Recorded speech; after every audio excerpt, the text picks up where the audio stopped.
Friends, നമ്മൾ ഇന്ന് ഉണ്ടാക്കാൻ പോകുന്നത് ചക്കപ്പഴം കൊണ്ടുള്ള പുട്ടാണ്. നല്ല പഴുത്ത ചക്കപ്പഴം, നല്ല തേൻവരിക്ക ചക്കപ്പഴം കിട്ടിയിട്ടുണ്ട്. അത് നല്ല ചെറുതായതുകൊണ്ട് നല്ല തീരെ ചെറുതായിട്ട് നമുക്ക് അരിഞ്ഞെടുക്കണം. പിന്നെ പുട്ടുപൊടി എടുത്തിട്ടുണ്ട്, ലേശം തേങ്ങ എടുത്തിട്ടുണ്ട്. ഈ പുട്ടുപൊടിക്കകത്തോട്ട് ആവശ്യത്തിന് ഉപ്പിട്ട് നമുക്ക് നനച്ചെടുക്കാം. പുട്ടുപൊടി ഞാൻ ആവശ്യത്തിന് നനച്ചെടുത്തിട്ടുണ്ട്. സാധാരണ നമ്മൾ പുട്ടിന് നനയ്ക്കുന്നതിലും ഒരു ശകലം കൂടെ നനവ് കുറച്ചാണ് ഞാനിവിടെ നനച്ചേക്കുന്നത്. കാരണം ചക്കപ്പഴത്തിനകത്ത് ജലാംശം ഉണ്ടല്ലോ, അപ്പോൾ അതുകൊണ്ട് കൂടുതൽ വെള്ളമായി പോകാതിരിക്കാൻ വേണ്ടി ശകലം വെള്ളം കുറച്ചാണ് നനച്ചേക്കുന്നത്. നമുക്കിനി ചക്കപ്പഴം ഇതിനകത്തിട്ട് മിക്സ് ചെയ്യാം.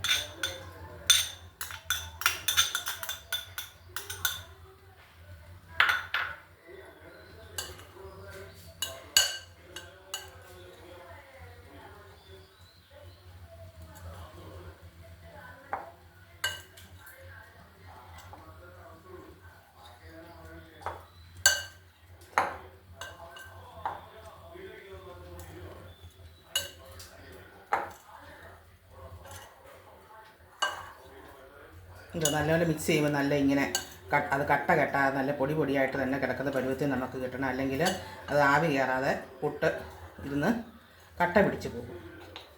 ഈ പരുവത്തിനാണ് നമുക്ക് ആ പൊടി നനച്ച് വരുമ്പോൾ കൊഴുതു ചക്ക ഇട്ട് ഇളക്കുമ്പോൾ നമുക്ക് കിട്ടേണ്ടത്. നമുക്കിനി ഇത്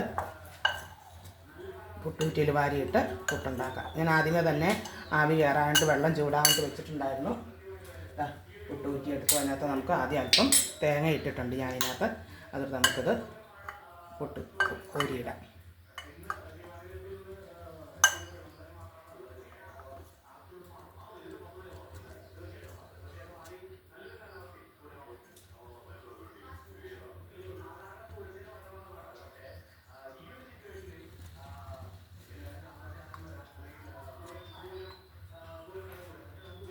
മുകളിലും കൂടി നമുക്ക് ശകലം തേങ്ങ ഇട്ട് കൊടുക്കാം. ശേഷം അടച്ച് നമുക്ക് ആവി വരാനായിട്ട് വെച്ച് കൊടുക്കാം. ഇപ്പം നമ്മൾ ചക്കപ്പുട്ട് ആവാൻ വെച്ചിട്ട് ഏകദേശം 4 മിനിറ്റോളം ആയിട്ടുണ്ട്. നമുക്കത് വന്ന് നോക്കാം.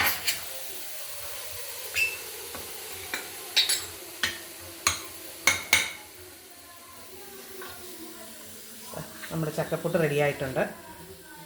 ഇതിന് പ്രത്യേകിച്ച് പഴമോ മറ്റ് സാധനങ്ങളോ ഒന്നും ആവശ്യമില്ല. ഇത് നമുക്ക് ഇതുപോലെ തന്നെ ചൂടോടുകൂടി കഴിക്കാവുന്നതാണ്. എല്ലാവരും ഉണ്ടാക്കി നോക്കുക.